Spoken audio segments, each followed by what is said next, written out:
પુસ્તકનું નામ અમે ઈમાન શીખવાડીએ છીએ. પ્રવચન જન્મ શતાબ્દી પુસ્તક માળા 46. લેખક પંડિત શ્રીરામ શર્મા આચાર્ય. ઓડિયો 1. અમે ઈમાન શીખવાડીએ છીએ.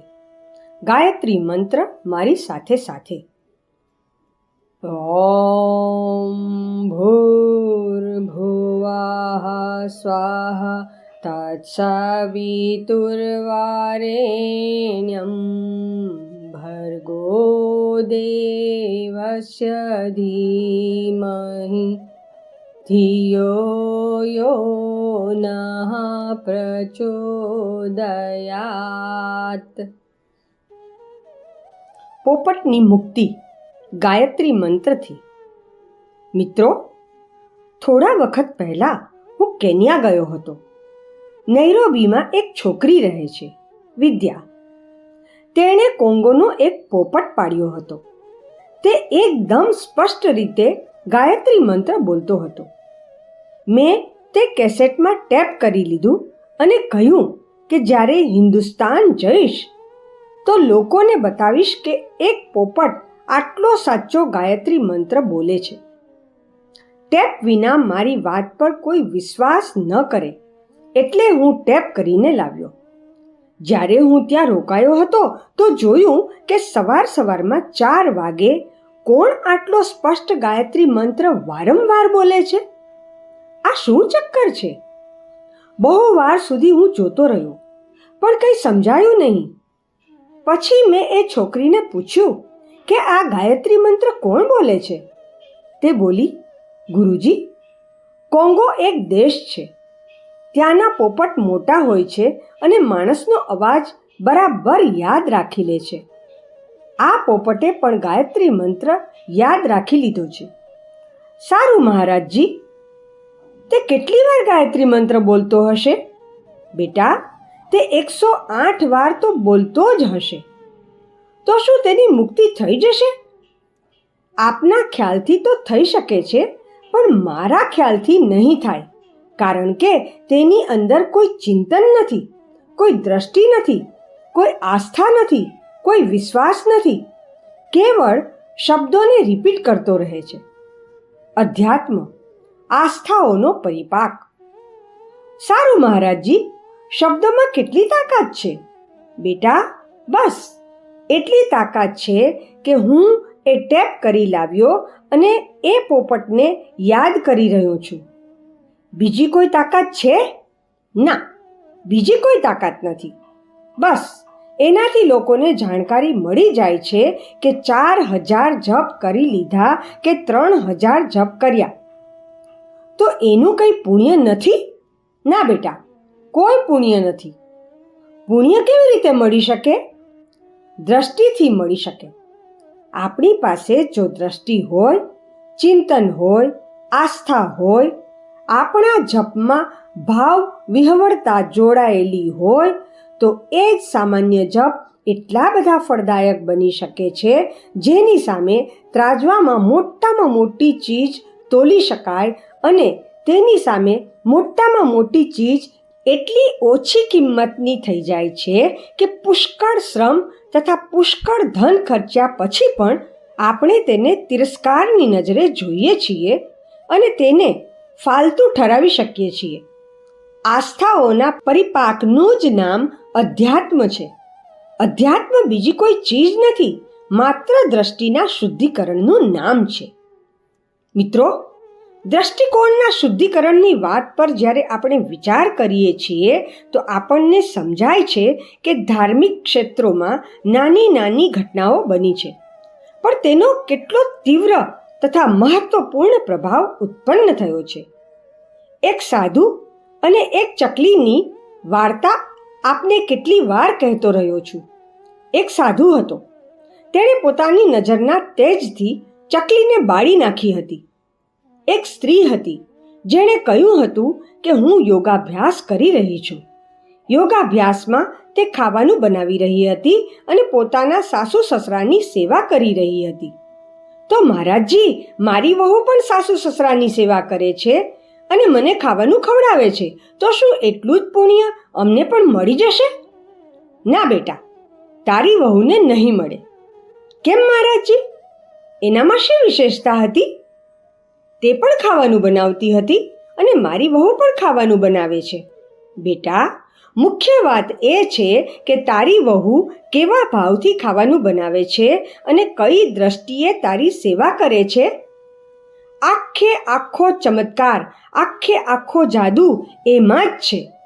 જો તે મજબૂરીથી ખાવાનું બનાવે છે, પેટ માટે ખાવાનું બનાવે છે, તો સમજી લે બેટા કે તે એક નોકરાણી જેવી છે, એક મજૂરન જેવી છે. પેલી સ્ત્રીના જેવી યોગ દ્રષ્ટિ તેનામાં આવી શકતી નથી. સૌથી મોટા બ્રહ્મજ્ઞાની. મિત્રો, ક્રિયાની નકલ ન કરો, ભાવનાની કરો. આપે ભાવનાઓનો તોલ કરવો પડશે, ક્રિયાઓનો નહીં. ક્રિયાઓનો તોલ કરવા મેં એક વાર્તામાં બતાવ્યું હતું કે એક ચંડાળ હતો. તે મળમૂત્ર સાફ કરવાનું કામ કરતો હતો, પણ તે બહુ મોટો બ્રહ્મજ્ઞાની હતો. એ જ વાર્તામાં મેં તુલાધાર વૈશ્યની વાત કરી હતી. તે હિંગ, મરચું વગેરે વેચતો હતો, પણ બ્રહ્મજ્ઞાની હતો, તપસ્વી હતો. મિત્રો, ગાડીવાન રૈક્યની ઘટનાનું વર્ણન ઉપનિષદોમાં આવે છે. એક દિવસ એક હંસ અને હંસી બેઠા બેઠા વાત કરી રહ્યા હતા. રાજા જનક ત્યાં નજીકમાં જ બેઠા હતા. હંસીએ કહ્યું કે આ જમાનામાં સૌથી મોટો બ્રહ્મજ્ઞાની કોણ હોઈ શકે? હંસે એક ઋષિનું નામ આપ્યું. તેણે કહ્યું કે આ જમાનામાં સૌથી મોટો ઋષિ ગાડીવાન રૈક્ય છે. રાજાને ચેન ન પડ્યું. તેણે વિચાર્યું કે મારા રાજ્યમાં સૌથી મોટો બ્રહ્મજ્ઞાની રૈક્ય છે. ચાલો તેની તપાસ કરીને જાણકારી મેળવું કે તે કેવો બ્રહ્મજ્ઞાની છે. તપાસ કરવા ઘણા દિવસો સુધી નોકર ચાકરોને મોકલતો રહ્યો. આખરે જ્યારે પત્તો મળ્યો તો જોયું કે પોતાનો ગાડીવાળો જે ગાડી લઈને ગામે ગામ ફરે છે, એવી જ એક ગાડી લઈને તે મજૂરી કરતો. રાજાએ ગાડીમાં સામાન લઈ જતા એક કૃશકાય વૃદ્ધને જોયો. વાતચીત કરવાથી તેની વિદ્વતા તથા શ્રેષ્ઠતાનું રાજાને ભાન થયું અને માન્યું કે વાસ્તવમાં તે આ જમાનાનો સર્વશ્રેષ્ઠ ઋષિ છે. સાથીઓ, ક્રિયાકૃત્ય કરનાર કેટલાય મહાત્મા હોય છે, સંત હોય છે, જ્ઞાની હોય છે, પરંતુ આપણે જોઈએ છીએ કે નાની નાની ક્રિયાઓ કરનારા, જેમની ક્રિયાઓ નગણ્ય હતી, જેમની ક્રિયાઓ મજાક ઉડાડવા લાયક હતી, તેમ છતાં તેમનું બ્રહ્મજ્ઞાન તથા ભગવાનની ભક્તિ ઉચ્ચ સ્તરીય હતા. જેમ કે કબીરનો કિસ્સો હજુ તો મેં આપને કહ્યો નથી, પરંતુ પહેલાંની શિબિરોમાં કહી ચૂક્યો છું. અત્યારે તો હું આપને રૈદાસની વાત કહી રહ્યો છું. તે ચંપલ સાંધતા હતા, ચામડાનું કામ કરતા હતા, પરંતુ તેમની કથરોટમાં ગંગા પ્રગટ થઈ હતી. મહાત્મા પાંડુરંગ જ્યારે એમણે આપેલા 2 પૈસા લઈને ગંગાજી ગયા હતા તો ગંગાજીએ હાથ બહાર કાઢીને કહ્યું હતું કે રૈદાસના પૈસા છે તો મને આપી દો. શું આ વાત સાચી છે? હા બેટા, સાચી છે. સિદ્ધ પુરુષ કબીર. કબીર શું કરતા હતા? કર્મકાંડ કેટલા કરતા હતા? જપ કેટલા કરતા હતા? બેટા, મને ખબર નથી, પણ મને એટલી ખબર છે કે કબીર પોતાનું પેટ ભરવા માટે ભિક્ષા માંગવાને બદલે હાથે સૂતર કાંતતા હતા. એ સૂતરમાંથી કપડું વણતા હતા અને તેમાંથી જે 2-4 આનાની મજૂરી મળી જતી તેનાથી પોતાનું ગુજરાન ચલાવતા હતા. મહારાજજી, તો તેઓ અનુષ્ઠાન નહોતા કરતા? ના બેટા, અનુષ્ઠાન નહોતા કરતા. અને પ્રાણાયામ પણ નહોતા કરતા. સમાધિ પણ નહોતા લગાવતા. સૂતર કાંતતા હતા. તો મહારાજજી, સૂતર કાંતવા છતાં, કોઈ અનુષ્ઠાન ન કરવા છતાં, જપ તપ ન કરવા છતાં પણ તેઓ કેવી રીતે આવા ઉચ્ચ કક્ષાના સંત થઈ ગયા કે જેમના મૃત્યુ વખતે હિન્દુ મુસલમાનોમાં લડાઈ થઈ? મુસલમાનો કહેતા હતા કે આ તો અમારા છે, હિન્દુ કહેતા હતા કે અમારા છે. આ ઝઘડો જોઈને કબીરે વિચાર્યું કે જિંદગીભર હું પ્રેમ ઉત્પન્ન કરતો રહ્યો અને હવે મરતી વખતે મારી લાશ પાછળ લડાઈ થાય તે તો ખરાબ વાત છે. તેમની લાશ ગાયબ થઈ ગઈ અને લાશ પડી હતી ત્યાં કેવળ ફૂલ પડેલા જોવા મળ્યા. અડધા ફૂલો મુસલમાનો લઈ ગયા, કારણ કે મુસ્લિમ વણકરે તેમનું પાલન પોષણ કર્યું હતું. એમણે કહ્યું કે તેમની મસ્જિદ બનાવીશું, મકબરો બનાવીશું, અને મકબરો બનાવી દીધો. મિત્રો, અડધા ફૂલ હિન્દુઓ લઈ ગયા. તેમણે એ ફૂલોને બાળી નાખ્યા. બાળ્યા બાદ કબીર ચોરો બનાવી દેવામાં આવ્યો. આવા હતા એ સિદ્ધ પુરુષ, એ મહાપુરુષ. કેમ સાહેબ, સૂતર કાતવાથી મહાપુરુષ થઈ શકે છે? હા બેટા, સૂતર કાતવાથી થઈ શકે છે. જો સૂતર કાતવાના ચરખા અમારે ત્યાં પડ્યા છે. તું અહીંથી ચરખો લઈ જા અને તારા ઘરમાં સૂતર કાંત્યા કર. થોડા દિવસમાં કબીર થઈ જઈશ. તો મહારાજજી, હું કબીર થઈ જઈશ? બેટા, તું કબીર નહીં થઈ શકે. એવી દ્રષ્ટિ ક્યાં છે તારી પાસે? એવું ચિંતન ક્યાં છે તારી પાસે? આસ્થા ક્યાં છે તારી પાસે? વિશ્વાસ ક્યાં છે? જો તારો એવો ખ્યાલ હોય કે કૃત્યોના માધ્યમથી, ઘટનાઓના માધ્યમથી, ક્રિયાકલાપોના માધ્યમથી ભગવાન મળી જશે, તો તે અસંભવ છે. વિધિ કેમ પૂછીએ છીએ? અહીં કેટલાય લોકો આવતા રહે છે અને વારંવાર પૂછતા રહે છે કે વિધિ બતાવો. શાની વિધિ બતાવીએ? ગાયત્રી માતાનો સાક્ષાત્કાર કરવાની વિધિ બતાવો. અરે અભાગી, વિધિ ન પૂછ. તું તો કેવળ રામ નામ લેતો જા, એનાથી પાર ઉતરી જઈશ. વાલ્મીકી એનાથી પાર ઉતરી ગયા હતા. પ્રહલાદ એનાથી પાર ઉતરી ગયો હતો. મેં તો ગાયત્રી મંત્ર બતાવી દીધો છે.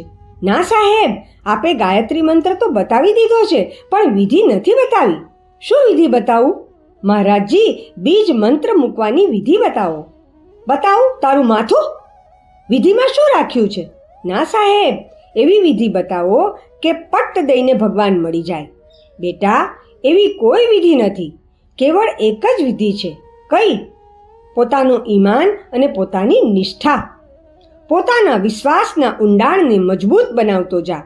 પછી જો તું રામ નામ લેતો હોઈશ તો પણ તને મુબારક. રામ નામ પણ ન આવડતું હોય ને મરા મરા કહેતો હોય તોય મુબારક.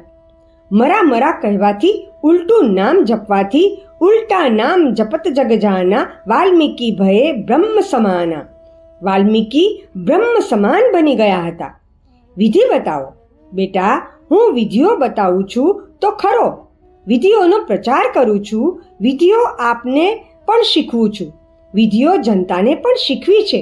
પરંતુ હું હંમેશા એ કહેતો રહ્યો છું અને કહેતો રહીશ કે વિધિઓના માધ્યમથી હું લોકોની નિષ્ઠાને પરિપક્વ કરું છું. જનમાનસની શુદ્ધિ કરવી તે મારો મૂળ ઉદ્દેશ છે.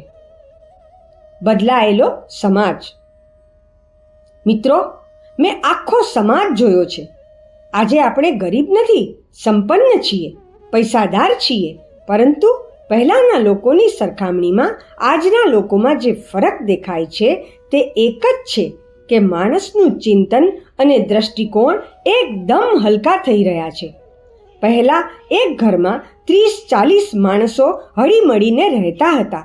ખબર પણ પડતી ન હતી. દરેક માણસ પોતાનું કામ કરતો અને આનંદથી રહેતો હતો. સ્વાર્થ પરાયણતા, ખેંચતાણ કે હડપ કરી જવાનું નામ નિશાન ન હતું. અરે સાહેબ, આટલું મોટું ઘર છે. ભગવાન સૌનું પાલન કરી રહ્યો છે. આ ઘરમાં મારો પણ ગુજારો થઈ જશે. 25 માણસો મરી જશે તો હું પણ મરી જઈશ. 25 માણસોને રોટલો નહીં મળે તો મને પણ નહીં મળે. પરંતુ આજે દરેક માણસ એમ વિચારે છે કે આ ઘરમાંથી હું કેટલું લઈ શકું છું અને કેવો બની શકું છું.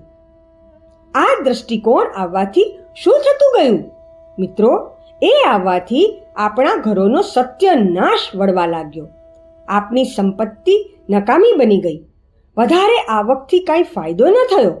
વધારે આવક થઈ તો બાપ દીકરાઓ માટે ભેગું કરીને મૂકી ગયો. બાપની કમાણીમાંથી આખા ઘરનો ગુજારો થાય અને પ્રત્યેક વ્યક્તિ આરામથી આગળ વધે એમ થવું જોઈતું હતું. પરંતુ જેવો બાપને મરવાનો દિવસ આવ્યો કે પરસ્પર દાવો માંડવાનું શરૂ થઈ ગયું. કાપા કાપી શરૂ થઈ ગઈ. ફોજદારી શરૂ થઈ ગઈ. કત્લેઆમ શરૂ થઈ ગઈ. સંપત્તિ હતી તો ખુશાલી વધવી જોઈતી હતી, પરંતુ ખુશાલી વધી ન શકી. ઉલટો વિનાશ ઊભો થઈ ગયો. કેમ? કારણ કે દ્રષ્ટિકોણ હલકો થઈ ગયો છે. મિત્રો, દ્રષ્ટિકોણ હલકો થઈ જવાથી આપણા આખા સમાજનો સર્વનાશ થતો ગયો અને એ દોલત આપણા કોઈ કામમાં આવી રહી નથી. એ દોલત આપણા માટે વિનાશ ઊભો કરશે. સાથી? કારણ કે દ્રષ્ટિકોણનો સ્તર નીચો ગયો અને અસમાનતાનો સ્તર વધ્યો. તો કેટલી મોટી અસમાનતા આવી ગઈ!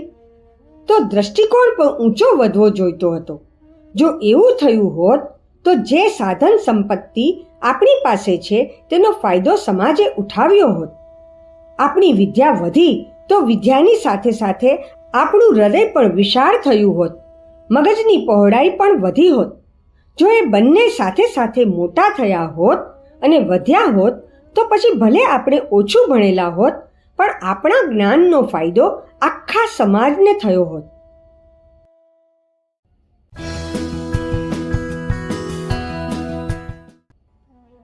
પુસ્તકનું નામ અમે ઈમાન શીખવાડીએ છીએ. પ્રવચન જન્મ શતાબ્દી પુસ્તકમાળા 46. લેખક પંડિત શ્રીરામ શર્મા આચાર્ય. ઓડિયો 2. સહૃદયતાનો વિસ્તાર વધવો જોઈએ. મિત્રો, મહર્ષિ ચરકની મહેનતનો, તેમના જ્ઞાનનો ફાયદો આપણે આજ સુધી મેળવી રહ્યા છીએ. હજારો વર્ષ થઈ ગયા. ચરક પોતાનો ચરક સંહિતા જેવો મહાન આયુર્વેદિક ગ્રંથ લખીને મૂકી ગયા છે. ચરકે પોતાના એ જ્ઞાનનો લાભ પોતે તો ઉઠાવ્યો જ, સાથે સાથે અનેક જમાનાથી દરેક બીમારે તેનો લાભ ઉઠાવ્યો. પાછળના લોકો હકીમોએ તેનો લાભ ઉઠાવ્યો. ચરકે લખેલું પુસ્તક વાંચીને સેંકડો લોકો પોતાનું પેટ ભરી રહ્યા છે, ગુજારો કરી રહ્યા છે, દવા દારૂ કરી રહ્યા છે, હજારો માણસોનો ઈલાજ કરી રહ્યા છે. બેટા, જ્ઞાન અને અકલની સાથે સાથે જો માણસનું હૃદય પણ વધી જાય તો, દ્રષ્ટિકોણ વધી જાય તો પછી મજા આવી જાય. જો આપણું હૃદય નાનું થતું જાય તો પછી આપણું મગજ પણ એવું જ થશે અને દરેક માણસ ઠગ બનવાની કોશિશ કરશે, ધૂર્ત અને અપ્રામાણિક બનવાની કોશિશ કરશે, દગાબાજ બનવાની કોશિશ કરશે અને એવી અકલથી પોતાના પાડોશીનું ગળું કાપવાની તૈયારી કરશે. મનુષ્યને આજે જે અકલ મળેલી છે એનાથી એ એવી ઝાડ ગૂંથશે જેમાં પોતે જ ફસાઈને મરશે અને જે તેના સંપર્કમાં આવશે તેને પણ મારી નાખશે. આજની અકલ એવી જ છે. મિત્રો, પહેલાંના વખતમાં જે લોકોની પાસે અકલ હતી તે ખૂબ જબરજસ્ત હતી. એક સજ્જન હતા જેમણે પાકિસ્તાનની હિમાયત કરી અને પાકિસ્તાન બનાવ્યું. મુંબઈના મલબાર હિલ પર એમનું ભવ્ય મકાન હતું. એ કચેરીમાં તેમના જુનિયર લોકો કામ કરતા હતા. કેટલા લોકો કામ કરતા હતા? લગભગ 42-43 એડવોકેટ, સોલિસિટર કામ કરતા હતા. તે તેમના હાથ નીચે કેસ તૈયાર કરતા હતા. તેઓ ખૂબ મોટા વકીલ હતા, મોટા બેરિસ્ટર હતા. પરંતુ અક્કલે શું કામ કર્યું?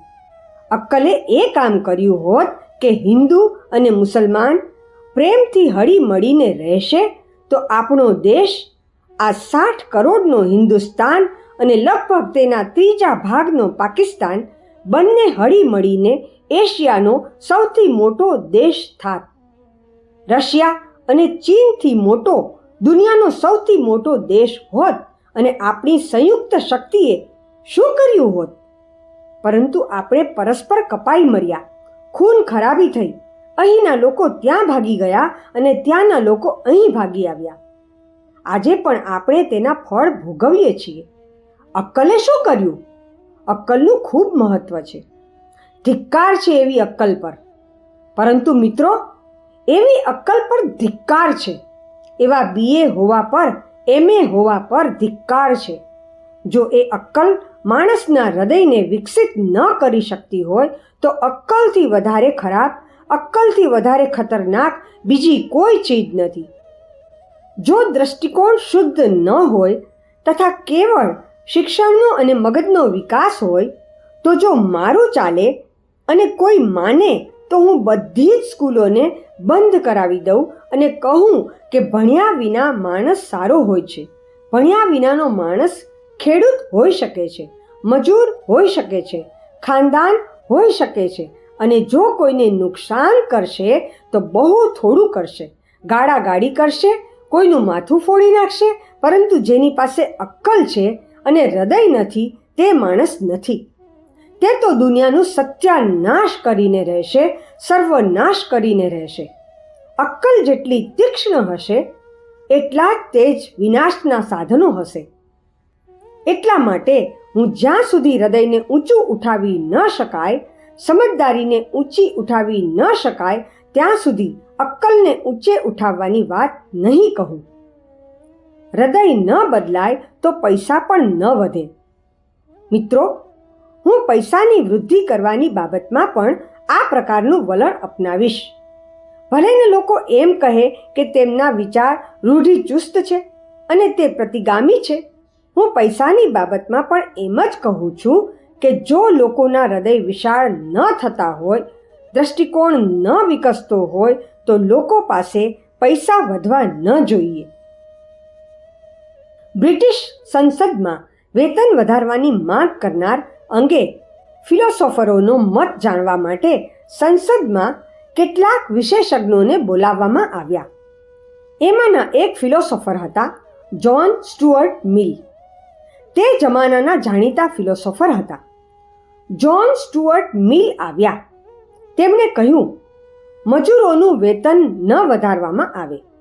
હું વેતન વધારવાનો સખત વિરોધી છું.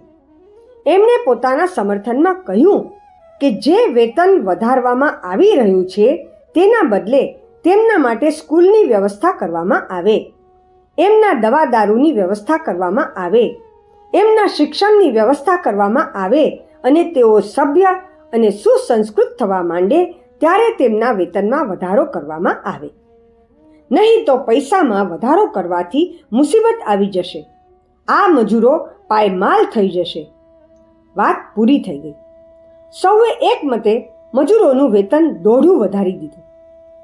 3 વર્ષ પછી જ્યારે ઇન્ક્વાયરી થઈ કે જે દોઢું વેતન વધારવામાં આવ્યું હતું તેનો શું ફાયદો થયો, તેનો મજૂરોને શું લાભ મળ્યો, તો જાણવા મળ્યું કે મજૂર વસાહતોમાં પહેલાં જે ફરિયાદો હતી તે બમણી થઈ ગઈ.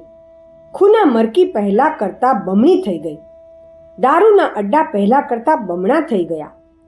વેશ્યાલયોની સંખ્યા બમણી કે 4 ગણી થઈ ગઈ. ચાંદી, ગરમી વગેરે ગુપ્ત રોગ પહેલાં જેટલા મજૂરોને થતા હતા તેમની સંખ્યા 4 ગણી થઈ ગઈ. આ જોઈને લોકોએ કહ્યું કે જ્હોન સ્ટુઅર્ટ મિલનું સમર્થન સાચું હતું કે વેતન ન વધારવું જોઈએ.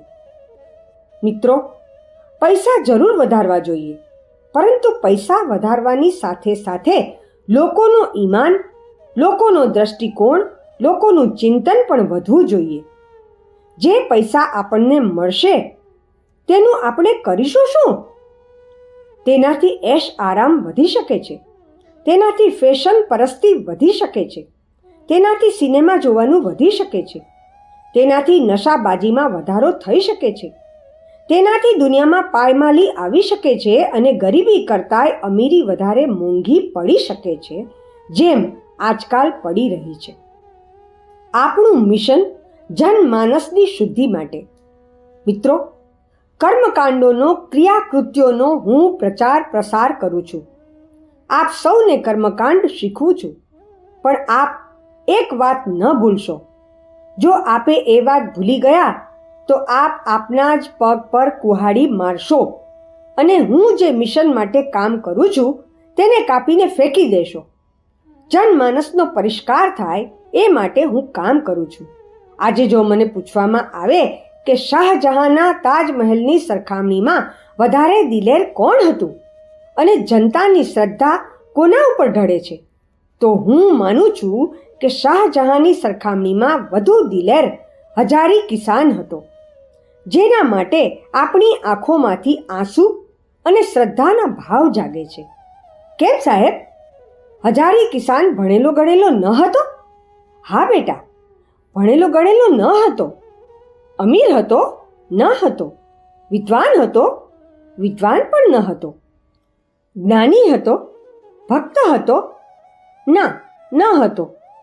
તો પછી શું હતો? એનું હૃદય વિશાળ હતું.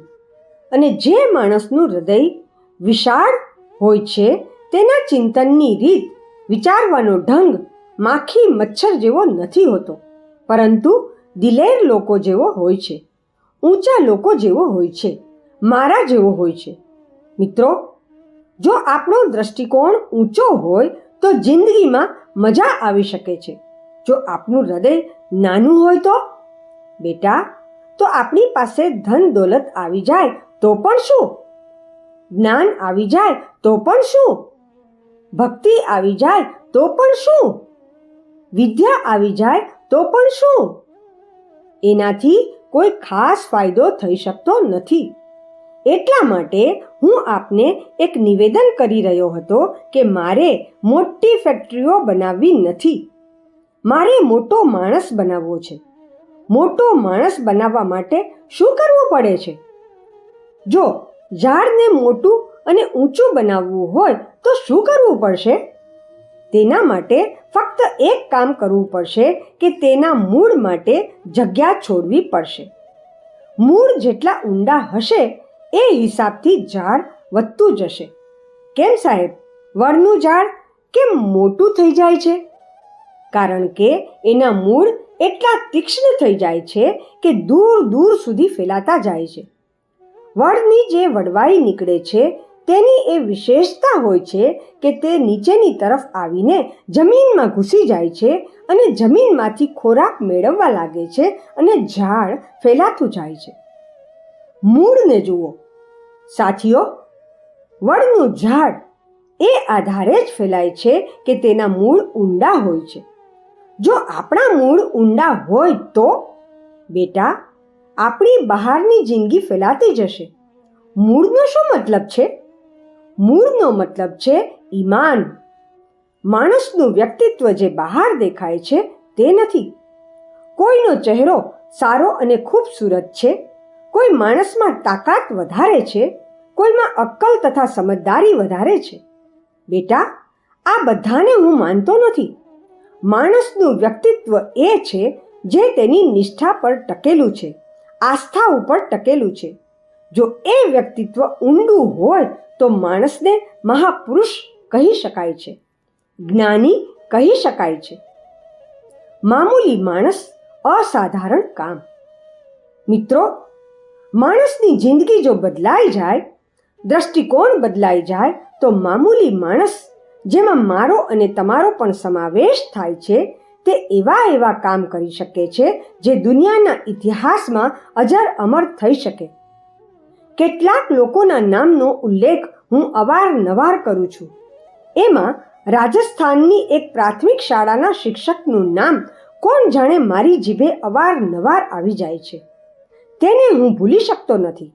તેણે એ નિશ્ચય કર્યો હતો કે પેટ ભરવા માટે નોકરી કરવાથી શું ફાયદો? પેટ તો હું ગમે તે રીતે ભરી શકું છું.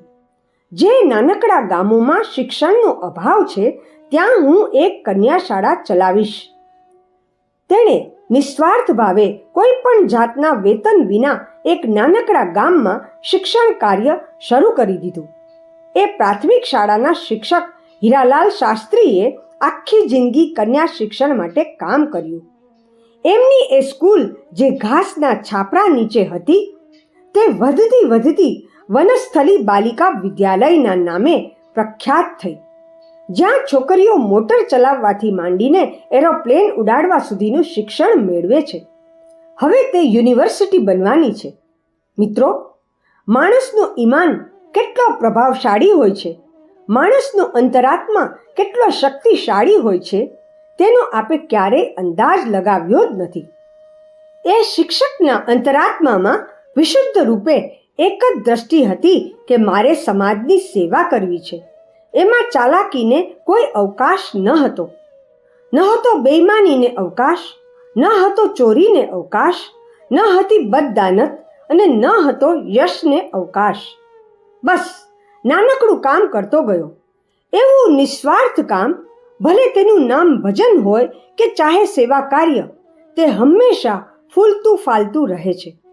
એ પ્રાથમિક શિક્ષકે ચરિત્ર દ્વારા, પોતાના દ્રષ્ટિકોણ દ્વારા એક નવી દિશા, નવો આદર્શ, નવું ચિંતન લોકો સામે મૂક્યું.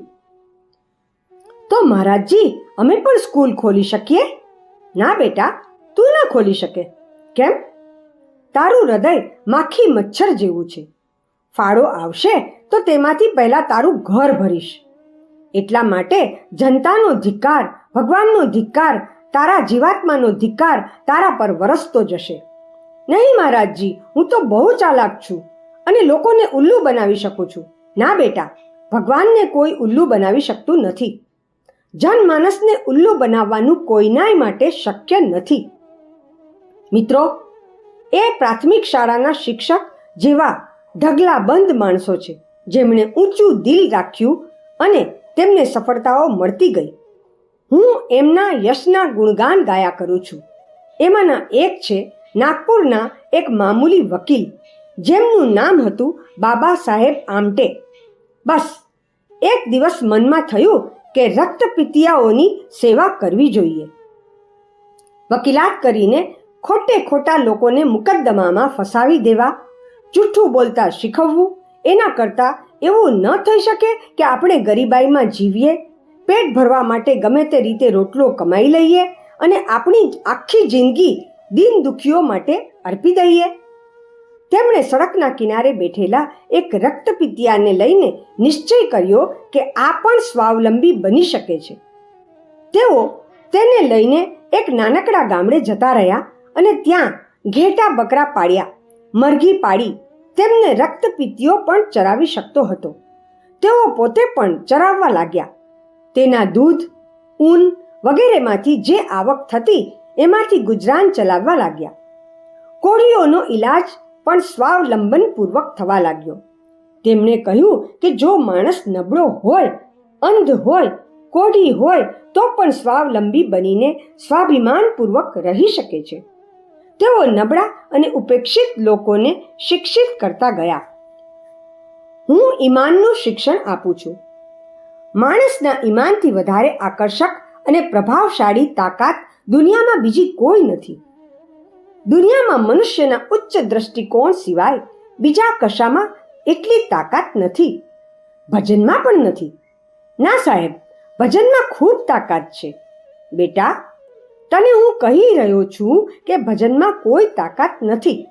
જો કોઈ તાકાત હોત તો આ ભજન કરનારા સવારથી સાંજ સુધી બેસી રહે છે અને ભીખ માંગતા રહે છે. એવું કેમ?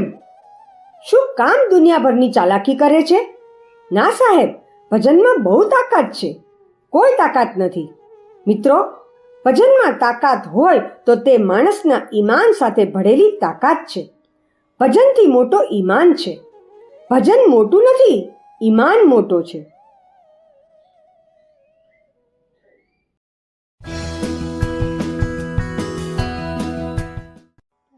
પુસ્તકનું નામ અમે ઈમાન શીખવાડીએ છીએ. પ્રવચન: જન્મ શતાબ્દી પુસ્તક માળા 46. લેખક પંડિત શ્રી રામ શર્મા આચાર્ય. ઓડિયો 3. સાથીઓ, હું આપને કહી રહ્યો હતો કે માણસના મૂળ નીચે રહે છે, જેને આપણે સિદ્ધાંત કહીએ છીએ, આદર્શ કહીએ છીએ, આસ્થા કહીએ છીએ, માન્યતા કહીએ છીએ. જો એ આપણી પાસે હોય તો મજા આવી જાય. હું આપને નિવેદન કરતો આવ્યો છું કે આપ પોતે જ આપના દ્રષ્ટિકોણની શુદ્ધિ કરો. મેં આપના કર્મકાંડોને કોઈ મહત્વ આપ્યું નથી. તે દિવસે હું આપને એ શિક્ષણ આપી રહ્યો હતો કે મેં આપને સ્નાન શા માટે કરાવ્યું, પીળા વસ્ત્રો કેમ પહેરાવ્યા. કેમ મહારાજજી, અમે પીળા કપડાં પહેરી લઈશું તો વૈકુંઠ પહોંચી જઈશું? ના બેટા, ક્યાંય નહીં જાય. ભલે પીળા કપડાં પહેરી લે કે લીલા, એનાથી શું થાય છે? હું તો એ યાદ કરાવવા માંગતો હતો કે આપણો દ્રષ્ટિકોણ શુદ્ધ હોવો જોઈએ. એ દિવસે વ્યાખ્યા કરતા હું આપને કહી રહ્યો હતો કે આપના હાથમાં દંડ અને કોપીન એટલા માટે આપવામાં આવ્યા છે કે આપ તત્પરતા શીખો. કમરમાં દોરી એટલા માટે બંધાવી છે કે આપનું ઢીલું પોચું જીવન, વાહિયાત જીવન, જેમાં કોઈ જવાબદારી નથી, તેમાંથી આપ ફૌજી સિપાહીની જેમ કમરપટ્ટો બાંધીને ઊભા થઈ જાઓ, જેથી ખબર પડે કે આ સૈનિક છે. કોપીનધારીની જવાબદારીનો અનુભવ કરો. મિત્રો, આપ ધર્મના સૈનિક છો, અધ્યાત્મના સૈનિક છો. એટલા માટે આપને કોપીન ધારણ કરાવ્યું છે, દોરી બાંધી છે. આપ કોપીનધારીની જવાબદારીનો અનુભવ કરો. જ્યારે કોઈ ફૌજી કે પોલીસનો કોર્ટ માર્શલ કરવામાં આવે છે તો તેનો બેજ, બિલ્લો જમા કરી લેવામાં આવે છે. કેમ સાહેબ? બિલ્લો પહેરી રાખે તો? ના, બિલ્લો પહેરેલો ન રાખી શકે. બિલ્લો ઇજ્જત છે. તો મહારાજજી, આપે ધોતી કેમ આપી? પેન્ટ કેમ ના આપ્યું? તેનાથી ઠંડક પણ દૂર થઈ જાત. અરે અભાગી, તું બહારની વ્યાખ્યા કરે છે. હું શું કહી રહ્યો છું તે સમજતો જ નથી. અરે, અમે તો તને એક દ્રષ્ટિ આપી હતી. દ્રષ્ટિ કોણ આપ્યો હતો? એક શેઠજી હતા. એક રાત્રે સ્વપ્નમાં લક્ષ્મીજી આવ્યા અને કહેવા લાગ્યા કે હવે તો હું આપને ત્યાંથી જતી રહીશ અને આપના ઘરમાં ગરીબી રહેશે. હવે એમાં કોઈ સુધારો નહીં થઈ શકે, કારણ કે આપનું પુણ્ય ખતમ થઈ ગયું છે. પરંતુ આપે 20 વર્ષ સુધી મારી બહુ સેવા કરી છે, એટલે એક વરદાન માંગી લો. પરંતુ એવું વરદાન માંગજો કે હું આપને ત્યાં રહી જાઉં. શેઠજીએ લક્ષ્મીજીને કહ્યું કે આપ એક વરદાન આપી જાઓ કે અમે ઘરમાં જેટલા માણસો છીએ તે બધા પ્રેમથી રહીએ, હળીમળીને રહીએ, સેવા અને સહાયતાની દ્રષ્ટિથી રહીએ. બસ આટલું વરદાન આપો અને ચાલ્યા જાઓ. લક્ષ્મીજી વરદાન આપીને ચાલ્યા ગયા. એવી ગરીબાઈમાં પણ બધા પ્રેમથી રહેવા લાગ્યા, વહેંચીને ખાવા લાગ્યા. કપડાં ઓછા પડ્યા તો એકના ઉતરેલા બીજાએ પહેર્યા. એક માણસ બીમાર પડ્યો તો બીજો એની સેવા કરવા લાગ્યો. ગરીબીમાં પણ એટલો આનંદ, એટલી ખુશી, એટલી મસ્તી રહી કે એમની કંગાલિયત ધીરે ધીરે દૂર થવા લાગી. લક્ષ્મીજી ફરીથી સ્વપ્નમાં આવ્યા અને કહ્યું કે હું તો ફરીથી આપને ત્યાં આવી ગઈ. શેઠે કહ્યું કે હમણાં 1 વર્ષ પહેલા તો આપ કહી રહ્યા હતા કે તમારું પુણ્ય ખતમ થઈ ગયું છે, તો હવે આપ કેવી રીતે આવ્યા? લક્ષ્મીજીએ કહ્યું કે જ્યાં પ્રેમ રહે છે, સહકાર રહે છે, સેવા વૃત્તિ રહે છે, ઉદારતા રહે છે, ત્યાં મારે આવવું જ પડે છે. હું ત્યાંથી જઈ નથી શકતી.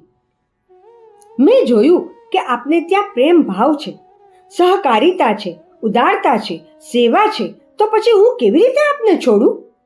બસ લક્ષ્મીજી આવી ગયા અને ગરીબાઈ ચાલી ગઈ.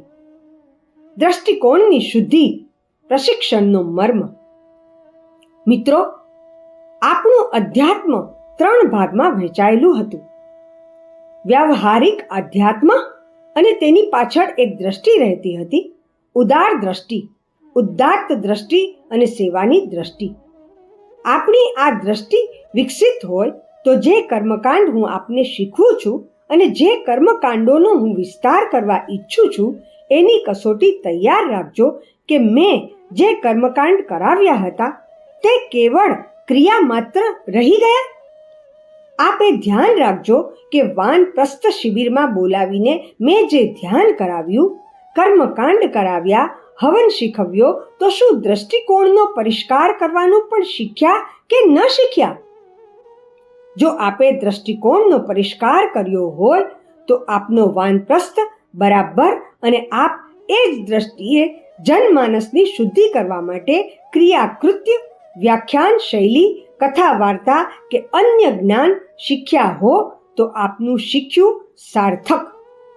મિત્રો, ક્રિયાની પાછળ દ્રષ્ટિ અને કલેવરની પાછળ પ્રાણ હોય છે, એ ન ભૂલશો. જો આપ આ વાત ભૂલો નહીં તો મારું એ સ્વપ્ન, જેના માટે મેં આ મિશનની સ્થાપના કરી છે, જેના માટે મેં આપને શિક્ષણ આપીને આટલું મોટું સંગઠન બનાવીને ક્રિયા કૃત્યોને ગતિ આપતો જાઉં છું તે મિશનનું સ્વપ્ન પૂરું થઈને રહેશે. આજની વાત સમાપ્ત. ઓમ શાંતિ.